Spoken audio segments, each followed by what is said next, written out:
We've gone for double headphones today. I got my standard, usual, normal aftershocks, and then I've got this magical music hat. The aftershocks are playing up since I listened to the Annie Glass album. I just think they're not good enough for Welsh language music. Kind of in the middle of nowhere at the moment. I'm just making my way to where I usually start. Album number 2 in my Welsh Music Prize shortlist rundown. Rundown, is that too cheesy? Is that too obvious? I'm just going to try and run through all the albums.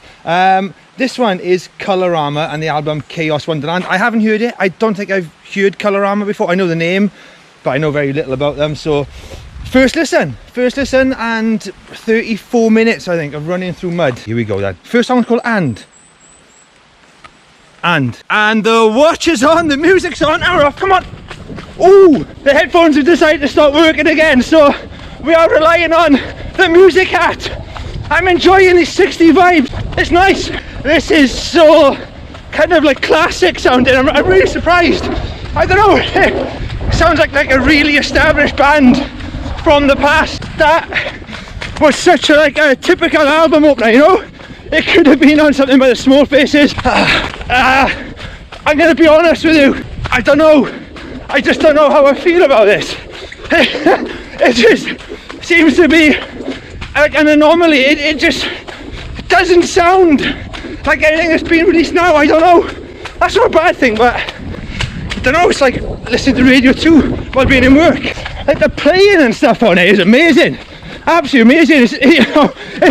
It's perfect. It's flawless. There's not an inch of roughness to it, but I don't know what I'm trying to put into words. It just sounds like it could be anyone. Alright, this third song is feeling a bit more original. Sound-wise, I recognise things from stuff from the 60s, but it's got this bit of a modern twist to it in the way that it's being sung or the story's being told. I think I'm enjoying this third song more because it feels like something that's come out of time in the studio. It feels like almost an experiment. Oh, hang on. I think the thing I'm struggling with is that I ran to the Annie Glass album, which just felt like this totally original new world, and I was kind of hoping that all the albums on the shortlist would be like that. I realise that's an impossible task.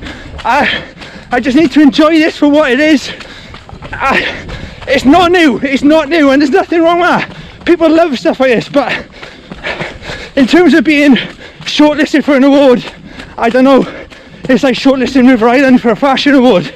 Right, I've just hit reset, okay? I've changed my headphones, I'm persisting with the proper ones. Maybe it was the music hat. So I just want to get inside there more. I want the music to surround me, see how I react to that. I think I was reacting to it purely from a songwriting point of view. Let's just listen to what it's like sonically now. I got a real thing for backwards guitar solos. And that backwards solo on Black Hole is delicious. Absolutely amazing. I really enjoyed that song, Black Hole.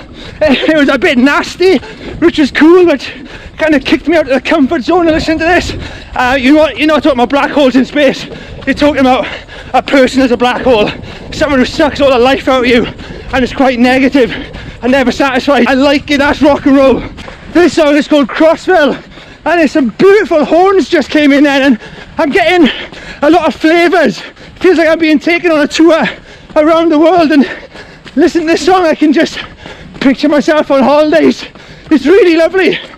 I really look to albums for nourishment. I treat albums like a meal, and this has got the feel of like a world-class chef, a really competent chef who's travelling around the world, and he's not really making meals, he's giving you tastes, and you're really enjoying those tastes, but it's just not filling you up. It hasn't got that sustenance of something like the Annie Glass album. It's not really a world, it's looking at a world. You're not living in it, you're flying over it, but I am really enjoying it. That's probably my problem though, you know? If I'm on holidays, I find it very hard to relax in the sun. I'll need a book. I'm always craving this meaning or something, I don't know. And it's like being on holidays. Running into this, I feel like I'm on holidays. And it's producing a really lovely run. I'm enjoying myself.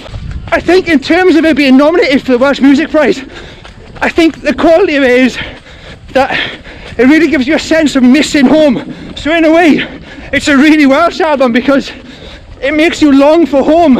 Hey, right, it's got that quality to it. So you know what, I take back what I said about being surprised to be nominated, because by being absent of references to home, it makes you feel homesick, it makes you miss Wales, it makes you appreciate Wales for the lovely, wonderful, homely place it is.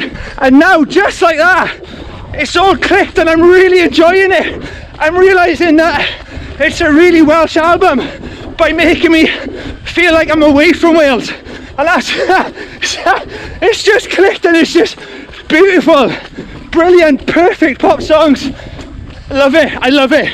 It's almost as if they've started shouting at me now. This next song is called Damn Tune, and damn right I'm at that point now where I'm just giving in and I'm just enjoying the music, and this is a damn tune. Let's just keep running to it. The bass is delicious, the instrumentation, the sound, everything is so delicious and warm. Just adds to that feeling that you're abroad missing home.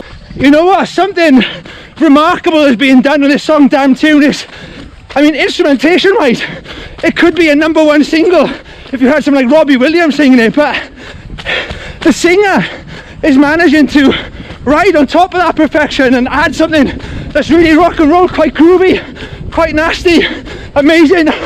We just got more and more brilliant instruments on top of each other. Yes, human beings have brought a sense of loss into the world.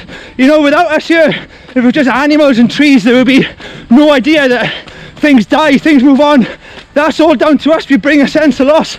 So in a way, this is a really human album because, like I said, it's making me aware of how I'd feel if my home country was taken away from me, or I was on the other side of the world thinking about the mud, the leaves, the wet sky, like I'm running through now. Instead of I don't want to rock DJ, I don't want to rock Arriva trains. If time stood still right now, I think I'd be in heaven. This is beautiful. The vocals feel so close to home. It's like someone talking in the queue in Jenkins, but then you got that reference to Senorita, so I'm smelling a warm Spanish night. And that's the thing, often when you're in a foreign country, the thing that reminds you of home is the night sky, because it looks the same as where you're from. The moon is the same, this solitary satellite passing is the same. Just thinking of something there, the way he was referencing the night sky, and to me that was like something we all understand, and it makes us think of home. Maybe he's doing the same in music. He's deliberately referencing music from the 60s so we can kind of see how lost we've become. I don't know, it's like the classic sound is the map, is the compass, and by seeing how far we've come from that almost simplicity, we can kind of see how much we've gone wrong in a weird way in the modern world. I don't know, it's just something I'm thinking. I feel like as a listener to this album, you are kind of the night sky. You're just looking down on it. You're not really in the world, you're just letting these feelings hit you. It feels like the travelling Wilburys if Roy Orbison was from Port Talbot. I can see mushy beer mats, I can smell warm ale. It's all very much the same tempo. It all just feels like it's following on from the same thought, almost as if this thought was at the beginning of the album and the whole album was written around it. So, you know, that's cool, but I would like to see some changes in tempo, some changes in feel a little bit. And these songs do feel a bit like recipes, and you go, oh yeah, I recognise. So I just got to stir that bass line for a bit, whisk up the snare sound, and I've got this, you know, pop in the other bit, hey presto, I've got a song. Certainly for me, is more exciting, more out there, more adventurous records, which I think I would have liked to have seen on there instead of this. But that's just my opinion, so don't have a go at me. I'm just telling you what I think while I run. But it's a very IKEA sounding album. There we are, 9.5 kilometers done, an album full of flavours but no real meals. That's not a problem, it's just, you know, maybe I was just expecting something a little bit more because it'd been shortlisted for an award. I was expecting everything on our shortlist to be groundbreaking, to kick new corridors open in my mind and let my mind and inspiration run wild, but that was fine, it was perfect, it sounded great, everything was played on there better than I could play a single instrument in my life. So, you know, from a musical point of view, it was perfect. It just didn't have the feel of a good meal, like, oh my god, that deserves to be on the shortlist, almost as if every album on the shortlist is like looking at a menu and go, oh, that's a great meal, that's a great meal, that's a great meal, that's a great meal. It shouldn't have to be like that. It can just be about good music, and that was really good music, a really good album, a good run as well, like a real nice run. So it's been a good day, it's been a good way to start the weekend. See you later, and we'll do another one of these runs very soon.